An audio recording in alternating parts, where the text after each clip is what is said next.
वो कहते हैं ना कि कभी कभी एक गलती बहुत भारी पड़ती है। दिल्ली कैपिटल्स ने एक गलती करी और उसका हर जाना पूरी की पूरी आईपीएल टीम को भुगतना पड़ रहा है। मुंबई इंडियंस, वो सोता हुआ जानवर जिसको उठने का कोई इंटरेस्ट नहीं था, जो जागने से कोई दिलचस्पी नहीं दिखा रहा था, नीचे सीएसके के साथ बड़े आराम से दोस्ताना चल रहा था उनका, लेकिन जैसे ही वो जागे, जैसे ही उन्होंने दिल्ली कैपिटल्स को उस क्लोज मैच में हराया, अब उनका सोने में कोई इंटरेस्ट नहीं। भाई 6 कंसेक्यूटिव मैच जीत गए हैं। क्या टिपिकल कमबैक किया। आप सोचो कि अभी कुछ दिन पहले 12 अप्रैल को यह टीम 9th पोजीशन पर थी।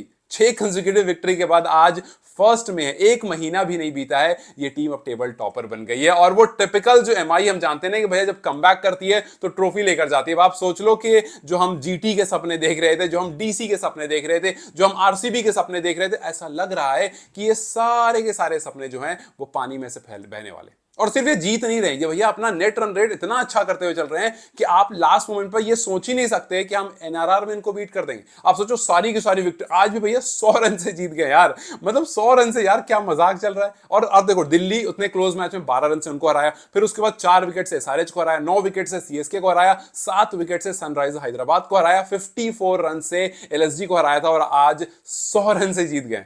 तो भैया एनआरआर में तो आप छोड़ दो, अब जो टेबल टॉपर बने इनका एक ही हो सकता है कि भैया इनको हराओ। नहीं आप हरा सकते हो तो फिर मुंबई इंडियंस इस बार ट्रॉफी लेकर के जा रही है। जिस मतलब माहौल जैसा बनाया है ना, जिस मुकाम पर ये पहुंचे हैं, यहां से इनको पीछे लेकर आना बड़ा मुश्किल है। और इन्होंने जो अपनी टीम की फॉर्मेशन रखी है ना, ये बड़ी अच्छी रखी है। मतलब इस टीम को जब आप देखोगे ना, आपको ऑटोमेटिक, हम पहले भी इस बारे में काफी बात की थी यार कि ये टीम बड़ी अच्छी है, टीम बड़ी खतरनाक है, बस इनका लक नहीं चल रहा। अगर लक चल गया तो बस फिर ये टीम चल गई। और आप देखो इसकी फॉर्मेशन को, इसमें 11 में से यार 10 प्लेयर तो इंटरनेशनल है। इंडिया के 4-4 कैप्टन इस टीम में खेल रहे हैं, ओवरसीज कैप्टन एक, मतलब 5 कैप्टन तो इस टीम में खेल रहा है। टी20 जो इंटरनेशनल रैंकिंग है उसमें से 4th और 5th पर जो बंदा है वो इस टीम में, जो नंबर 1 ऑलराउंडर टी20 का इंटरनेशनली है वो इस टीम में। और फिर उसके बाद सब होने के बाद इनके पास एक चीट कोड है, जसप्रीत बुमराह। तो ये टीम का फॉर्मेशन इतना अच्छा है भाई। माना फॉर्म में नहीं थी, माना कुछ टाइम से थोड़ा सा इधर उधर चल रहा था, लेकिन ये सारे के सारे, ये जो पूरा कॉम्बिनेशन है ना, ये हमें नहीं लगा था एक साथ फॉर्म में आ जाएगा। भैया बैटर वही काम कर रहे हैं, बॉलर, मतलब जब बैटर्स को आप देखते हो भाई, उनका टॉप 4 जो है ये बाकी टीमों को लग नहीं दे रहा है, लगने ही नहीं दे रहा है। रोहित वो सब फॉर्म में आ गए। और जब आप गेंदबाजों की तरफ देखते हो तो बस मतलब ये अपनी जेसीबी ले खुद चलते। ये बैटर ने काम कर दिया, अब इनकी जेसीबी आती है और खुदाई करना शुरू करती है। नहीं, जेसीबी वो वाली नहीं, जसप्रीत, चहर और बोल्ट वाली ये आती है। और जो इस बार आए और आकर के राजस्थान की खुदाई शुरू कर दी। मतलब आप सोचो कि एक बड़ा टारगेट था, ऐसा लग रहा था कि यार राजस्थान का टॉप ऑर्डर जो है वो अच्छा है, मजबूत है, बढ़िया चल रहा है, जायसवाल अच्छे फॉर्म में चल रहे हैं, सूर्यवंशी भी मार ही दे रहे हैं, लेकिन यहां नहीं चलने वाला। दीपक चहर आते हैं, सूर्यवंशी को डक पर भेज देते हैं कि भैया बच्चे आप जाइए, अभी आज नहीं कभी और कीजिएगा, आज आप पर कोई रहम नहीं किया जाएगा, उनको भेज देते हैं। फिर उसके बाद जायसवाल थोड़े जोश में दिखते हैं, बोल्ट को बैक टू बैक 6 मारते हैं, लेकिन बोल्ट भी कहते हैं कि भैया पहले ओवर में विकेट ना लिया तो बोल्ट कैसा, किस बात की बोल्ट। आते हैं तीसरी बॉल पर उनको क्लीन बोल्ड कर देते हैं और वहां से मामला हिल चुका होता है। लगता है कि भैया काम खत्म हो गया, क्योंकि 1 रन टीम का होता है, वैभव आउट हो जाते हैं। फिर 18 रन टीम पहुंचती है तो उसके बाद जायसवाल आउट हो जाते हैं। लेकिन उसके बाद थोड़ा सा रेयान पराग और राणा जो है वो अपनी टीम को थोड़ा सा भरोसा दिलाते हैं कि नहीं हम कुछ कर सकते हैं, रुक जाओ थोड़ा, धीरे धीरे वो आगे बढ़ते हैं, 1-2 अच्छे शॉट्स लगाते हैं और लगता है यार बहुत दूर नहीं है, बिकॉज 40 रन तक टीम पहुंचती है। आपको लगता है 160 और मार रहे हैं, 200 हो जाएगा, मतलब ठीक है कर देंगे, ये पॉसिबल है। लेकिन राजस्थान रॉयल्स आप देख रहे हो इस बार कैसा हो रहा है, सिर्फ ऊपर वाले चल रहे हैं, बाकी कोई नहीं चल रहा है। बोल्ट और बुमराह आते हैं और बचा कुचा काम भी वो करना शुरू करते हैं। भाई आते हैं बोल्ट, राणा को आउट करके जाते हैं और फिर उसके बाद आते हैं जसप्रीत बुमराह, अपना पहला ओवर लेकर। सो इतना कांड हो गया, लेकिन ओवर अभी सिर्फ 4 हुए हैं। 5वां ओवर जसप्रीत बुमराह आते हैं, एक ही ओवर में 2 विकेट लेकर के चले जाते हैं और जो कहानी सपने में इधर उधर हो रही थी उसको पूरी तरह से खत्म कर देते हैं।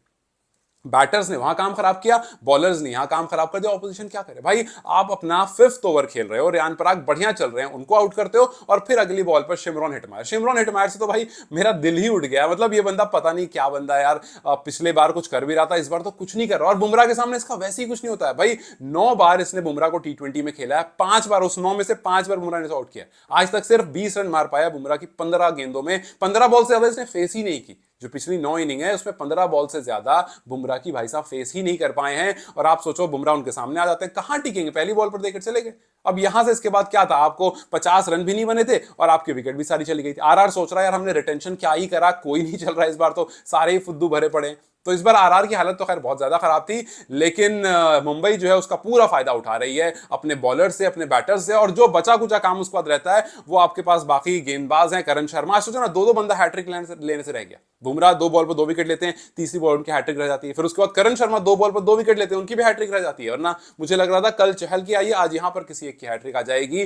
तो एक बहुत गलत टाइम पर तो नहीं कहूंगा, लेकिन मुंबई इंडियंस के फैन के हिसाब से बहुत परफेक्ट टाइम पर मुंबई के सारे जो प्लेयर्स हैं वो फॉर्म में आए हैं। और बाकी टीम्स जो यहां पर सिर्फ जो हार रही है वो परेशान नहीं हो रही है, बाकी टीम्स भी उतना ही परेशान हो रही हैं, क्योंकि जिस तरह से ये एक तरफा चलता हुआ आ रहा है, जिस तरह से इनके प्लेयर्स फॉर्म में आ रहे हैं, जिस तरह से ये टीम फॉर्म में आ रही है, भाई थोड़ा डरना बनता है। क्योंकि आप देखो रायन रिकल्टन, भैया ये नॉर्मल लग रहे, शुरू में एकदम नॉर्मल लग रहे थे, आप अचानक से धड़ धड़ हाफ सेंचुरी लगा रहे, back to back half century. Hitman का हिटमैन अंदाज जाग गया। सूर्या भैया टिपिकल सूर्या, इस पूरे सीजन में क्या ही सूर्या ने करा है आप देख ही रहे हो। फिर उसके एक मैच में 25 रन नीचे नहीं बनाया, और ऑरेंज कैप होल्डर भी हो गए, बता दूं आपको। हार्दिक पांड्या आते हैं उसी तरह से वहां पर वो काम तमाम करते हैं। तिलक वर्मा भी ज्यादा मौके मिल नहीं रहे, वरना जितने मिलते हैं वो भी काम, जब से उनको वापस बुलाया गया था ना उसके बाद से जब मौके मिले तब तो आई करिए। फिर उसके बाद बुमराह जाते हैं, और भी बोल्ट वगैरह हैं, चहर वगैरह है। सो पूरी टीम बढ़िया फॉर्म में है। और इस टीम को देख करके बस एक ही चीज लग रहा है कि वो जो ऐड आ रहा था ना कि भैया टैटो नहीं बनवा रहे हैं क्योंकि ट्रॉफी और ऐड हो जाएगी, यहाँ एग्जैक्टली रोहित के हाथ में लग रहा है कि अब अगर टैटो बनता तो पूरा यहां तक चढ़ के टैटो बन जाता, जिस तरह से ये लोग बल्लेबाजी करें। आप देखो रोहित शर्मा को, यार वो आउट ऑफ फॉर्म बंदा था, कहां सीएसके के सामने आता है और उसके बाद जो फॉर्म चढ़ती है वो जबरदस्त फॉर्म। आज सोचो कि रोहित शर्मा ने 53 रन मारे, लेकिन एक भी छक्का नहीं मारा। नहीं, 53 हैरानी नहीं है, हैरानी छक्का है भैया। एक भी सिक्स नहीं मार, 9 चौके मार के रोहित शर्मा 53 रन बनाएंगे, ये मैंने तो कभी नहीं सोचा कि 36 बॉल खेल लेंगे 53 बोर्ड पर लग जाएगा और एक भी सिक्स नहीं होगा। T20 फॉर्मेट में भाई, वो टेस्ट में जब 53 बनाते हैं ना तब भी एक सिक्स लगा देते हैं, लेकिन यहां पर बिना एक भी सिक्स लगाए उन्होंने अपना 53 कंप्लीट करा। सीएसके ने ऐसा फॉर्म लाकर दिया है कि भैया उनको ना ऐसा लग रहा है उनकी टेंशन सारी खत्म हो गई। सीएसके के खिलाफ हाफ सेंचुरी लगाई, हालांकि फॉर्म जो आई थी वो एसआरएच के खिलाफ आई थी, उस बारे में हमने बात भी की थी, लेकिन वो बहुत देर तक नहीं रह पाई थी। हाफ सेंचुरी आया था सीएसके के खिलाफ, वहां के बाद वो अलग थोड़ा हो गए। एसआरएच के खिलाफ भी हाफ सेंचुरी है, आज राजस्थान रॉयल्स के खिलाफ भी हाफ सेंचुरी है। पिछली 4 इनिंग में 350, ये काफी है बताने के लिए कि भैया रोहित शर्मा जो कंसिस्टेंट नहीं रहते हैं कभी, वो कंसिस्टेंट दिख रहे हैं। अब आप समझो कि अगर रोहित कंसिस्टेंट दिख रहे हैं तो क्या होगा। सीएसके के खिलाफ 76 लगाया था, एसआरएच के खिलाफ 70 रन लगाए थे 46 बॉल में। एलएसजी के खिलाफ जल्दी आउट हो गए थे 5 बॉल में 12 रन करके, लेकिन फिर आरआर के खिलाफ उसको मेकअप कर दिया 36 बॉल में 53। वो विंटेज वाले हिटमैन आ गए हैं और पिछली 4 इनिंग में 211 रन ठोक चुके हैं 70 के एवरेज से, 159 के स्ट्राइक रेट से, और 3 हाफ सेंचुरी। तो ये जो नंबर्स हैं, अगर इससे डर नहीं लग रहा है तो फिर आप बहुत भोले हो, और या तो फिर आपकी टीम जो है वो बाहर निकल चुकी है, चाहे तो आप आरआर के सपोर्टर हो या तो सीएसके के सपोर्टर हो। बिकॉज जो टीम एलिमिनेट नहीं हुई है, मुंबई के सामने आने से पहले सोच रही है कि यार कैसे टैकल किया जाए। हिस्ट्री बना करके अपनी टीम के लिए 6000 रन बना दिए हैं। आज तक कोई भी मुंबई इंडियंस खिलाड़ी ऐसा नहीं जिसने 6000 रन आईपीएल में कंप्लीट किए हो मुंबई इंडियंस के लिए, और वो रोहित शर्मा करके चले गए। सो यस, एक टिपिकल एक सबलाइन फॉर्म में आ चुके हैं इस टाइम पर रोहित शर्मा, और थोड़ा सा ऑपोजिशन जो डर रहा है। और सिर्फ रोहित नहीं बल्कि रोहित के जो साथी हैं रायन रिकल्टन, वो भी काफी अच्छी टच में दिख रहे हैं। उनके पास भी अब back to back half century आ गई इस टूर्नामेंट की, 3 हाफ सेंचुरी उनके पास आ गई है। एलएसजी के खिलाफ उन्होंने 32 बॉल में 58 जड़ दिए थे, आरआर के खिलाफ 38 बॉल में 61 जड़ दिए। सो इनका भी फॉर्म जो है वो बहुत बेहतरीन चल रहा है, और इसी वजह से यहां पर रिलैक्स जो है वो टीम थोड़ा सा ज्यादा दिख रही है। और फिर जब आप इनसे बचते हो तो आपके सामने आ जाते हैं सूर्य कुमार यादव। सूर्य कुमार यादव इस पूरे टूर्नामेंट में एक भी मैच 25 से कम नहीं बनाकर गए। आज भी 23 बॉल में 48 बनाकर गए। आप सोचो इनके नंबर्स देखो, सबसे कम 26 रन है इनके इस पूरे सीजन में। 26 एक नंबर अगर आपको बताऊं, 29, 48, 27 not out, 67, 28, 40, 26, 68 not out, 40 not out, 54, 48 not out.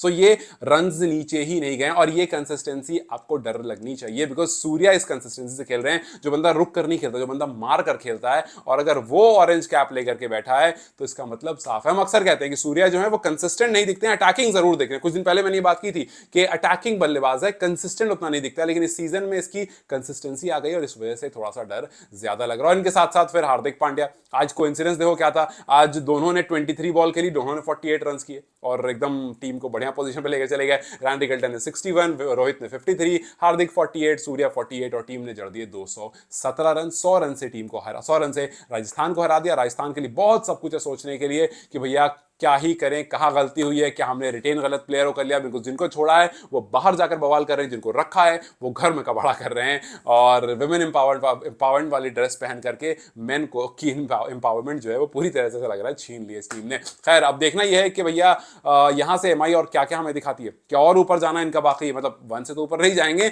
But क्या ये ऊपर ही रहेंगे, क्या ये फर्स्ट सेकंड वाली पोजीशन पकड़ कर रखेंगे कि भैया हम एक मैच खेलें और सीधा फाइनल्स में जाएं, या फिर अभी टेबल में और भी तब्दीली आनी बाकी है। मेरा सिर्फ एक कहना है कि जिस चीज से हम डर रहे थे कि मुंबई इंडियंस आ जाएगी वो आ गई। आपको क्या लगता है, क्या ये 1 पर बने रहेंगे, 1 या 2 पर, या फिर अभी और कुछ होना टेबल में बाकी? It will be comment section to learn. You guys take care, I will see you very soon.